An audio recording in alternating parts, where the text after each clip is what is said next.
first in a three-part series on Arachna, and it's going to cover the general strategy for Arachna, including item build and skill build. The next couple of videos are going to be commented play. The second one is going to be commented play of the early game, and the third video is going to be commented play of the mid to late game. So the first thing I'm going to talk about is why most people like to play Arachna. The reason a lot of people like to play Arachna is because of his scaling into the late game. First of all, he's a ranged hero with 600 range. So 600 is a lot of range. It's basically the most range you can have on a hero other than Flint Beastwood in this game. So that means he's going to be outranging and being able to attack from a distance in late game team fights, which is going to make him hard to focus. On top of that, he's an agility hero with range, which means he stacks really well with Geometer's Bane, which is the premier item for ranged agility heroes at the moment. So another reason that Arachna stacks really well into late game is because of the way his skills stack into the late game. So now let's take a look at them. So the first one we're going to look at is Web Shot. Basically, this skill is fine in the early game, obviously, since slow effects can be good in ganks, and also just for harassment in lane. But its real strength comes in the late game. Look at it. It says minus 20 attack speed. That attack speed is basically the number of times, obviously the number of times their hero is attacking, right? And that number is going to, basically if you can reduce the number of times they attack, that means the amount of damage they deal is going down. Basically their DPS is going down if they attack slower. It's a pretty easy concept. Second skill, Hardened Carapace, increases your magic armor. So magic armor, the higher your magic armor is, the lower percent of damage you take from magic skills. For instance, as nukes get more powerful, your magic armor is going to matter more. So if you have higher magic armor and someone's doing like 1000 damage to you, then it's going to reduce a lot more than if that person is doing 500 damage to you. So as the game gets later, people are more likely to do higher damage nukes to you, so this skill also gets better. In addition, being able to take off slows is good. It's just a good idea. This skill is really good in the early game as well. So precision, obviously gives you, this stacks well in the late game. You can see the percentage right there. So it adds a percent of your base damage, which basically means the amount of base damage you start with, which is 40 to 51 here, and also the amount of agility you have. So I think you can imagine that as the game gets later with Arachna, you're going to get more agility, which means that this skill is going to get a lot better as the game goes on as well. Lastly, his ultimate. While his ultimate doesn't scale into the late game as well as his other skills, since it's so good in the early game, minus attack speed obviously is also fine in the late game, so it does help. But the only thing that doesn't stack is the physical damage. But that's fine because it's so much damage in the early game that if it also scaled into the late game, that would just be ridiculous. So Arachna is a really good late game hero. The next thing we're going to look at is your starting item build. This replay actually, by the way, is from a recent public game that I played on a new Smurf that I made. So your starting items are going to be, as you guessed it, 2 minor totems, 2 duck boots, runes of the blight, and a health potion. With Arachna, this item build is especially static. You don't really ever get any different items because base damage helps Arachna last hit early, and as I mentioned earlier, her precision gives you a plus of a base damage. So plus agility means that also stacks well with her precision. So you really need to get all of these items to get the maximum usage out of your precision skill, and you definitely need some regen. So this is the amount of regen I would get as well. So that's your starting items. As for your laning strategy, basically it's pretty simple. You have extremely good base damage based on these items and your precision skill. So the only thing that remains is the problem is that, like, for most heroes when they harass, they draw aggro from enemy creeps, right? So in theory, if you hit them and they hit you back, if you're too far up, then their creeps will be hitting you along with them, and only you will be hitting them, so you're at a disadvantage. With Arachna, that's not the case. You have Web Shot. So if you press Q and then click on them instead of auto-casting Web Shot and right-clicking them, then your attacks will not draw creep aggro. The game will see it as casting a spell, so creeps won't be attacking your hero. You will be basically able to have a one-on-one fight with them at the creep line. And since your hero has such good base stats as well as these items and precision, you will almost always come out ahead in those fights. Your long range also helps in that matter too. So watch as that happens with this hag. So the wave just finished, and now just the beginning of the wave, look where I am. I'm right up at the creep wave, and I can hit him, and the creeps don't even fight back. His attacks just basically tickle me, and my attacks do a million damage to him. It's also really easy to last hit with this hero, since you have these items and precision, which increase your base damage. Here, I'm basically like past the creeps attacking him, and there's nothing he can do because Arachna has just such good base stats. So that's really what you want to be doing in the laning phase with Arachna. So anyway, onto your skill build.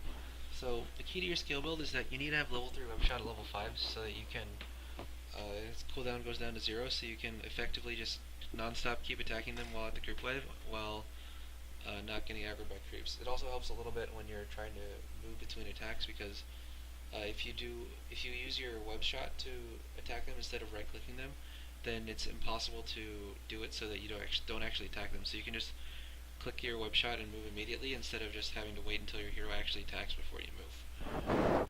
So other than needing to max web shot or having level 3 web shot by level 5, you want to have as high level of precision as possible, since high base damage is extremely important for your early game strategy of harassing in the lane, and also makes last hitting really easy. In some lanes you're going to want 1 point in hardened carapace, so you can sacrifice a point in precision for that, but those cases are rare. Basically you only want it if the other team has a status effect that you can purge off with it. For instance, Slither is a really good example, and Voodoo Jester is another good example. So against anything but those two heroes, you're pretty much going with whatever's on the screen.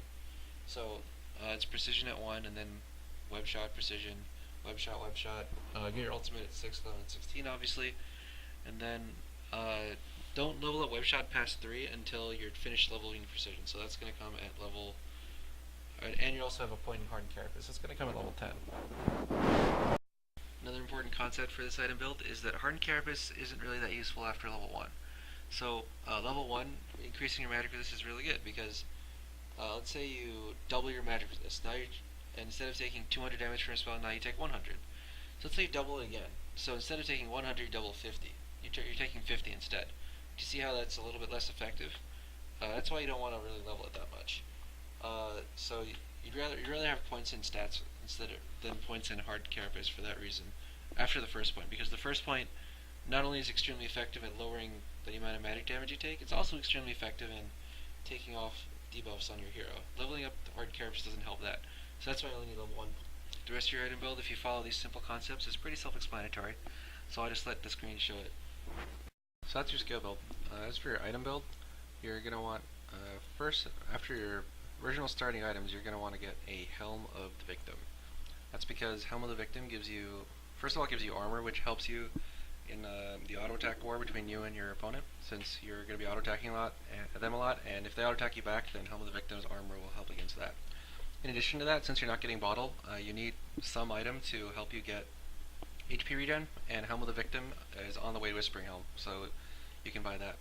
After Whispering Helm, or after Helm of the Victim, you're going to want to finish your Whispering Helm, and if your HP is low, which it's tended to be at this point since Helm of the Victim is not that great just for regenerating, then you can also bring yourself a flask, as I do here. So the second you get Whispering Helm, you need to go to a neutral camp and dominate a creep.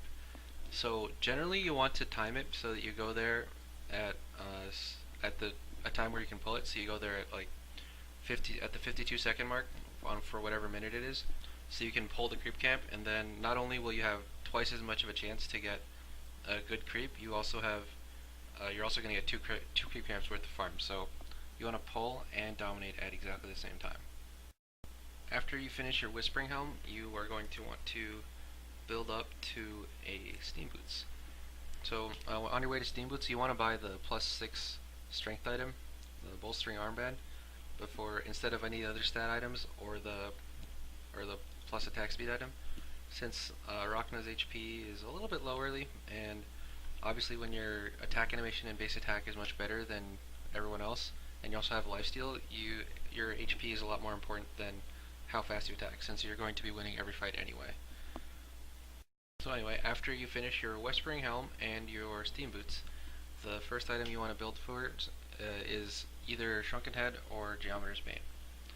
So you need to make a decision for that. So Shrunken Head is going to be much more useful against teams that have a lot of magic damage or a lot of disables, and Geometer's Bane is going to be more useful against teams that are a lot more farming oriented. So in this game, the other team had Pyromancer, Torturer, Slither, and the dead heroes right now are Pebbles and Voodoo Jester.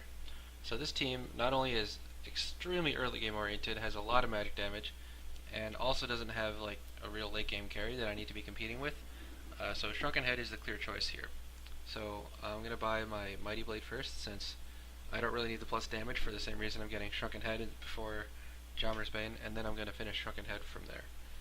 If their lineup had like, if you took away like the top 3 heroes and then instead you added like Kronos, FA, and a Flint Beastwood, then I would be going for Jommer's Bane first, because I would need the extra split to be able to compete with them when we like just battle one-on-one, and Shrunken Head's not really good against those heroes, whereas Jommer's Bane is. But in this game, it's going to be Shrunken Head. So this game actually ended after I finished my Shrunken Head, but the next item you want after Shrunken Head is Jommer's Bane. Since Jommer's Bane is the best item for ranged agility heroes, you must get it on every single one before the end of the game. Unless the game ends, in which case, of course, this game did. So it's definitely the best item in the game, so you want to get it. And after that, it would depend on the game. You can, if you need more survivability, you could finish your Whispering Helm and make it into a Symbol of Rage. And if you needed more damage, then you would make a Rift Shards. Also, if the other team had a lot of,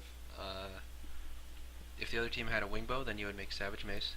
And if the other team had a lot of physical damage, then you would make a Wingbow. Since the reasons for that are, Rift Shards is the best damage item since it stacks well with precision, which Savage Mace does not. So that's why you want to make Rift Shards over that. Wingbow is good against a lot of physical damage, since obviously because it gives you the dodge, and 25% dodge is definitely super good against physical damage. And the reason you would get you'd finish your Whispering Helm with a Symbol of Rage for survivability is that while like other items give you more HP, like let's say the Behemoth's Heart will give you more HP and also give you a little more damage. Symbol of Rage's lifesteal more than makes up for that. So you can lifesteal with 110% lifesteal. You can, if you have Symbol of Rage on, you're basically invulnerable.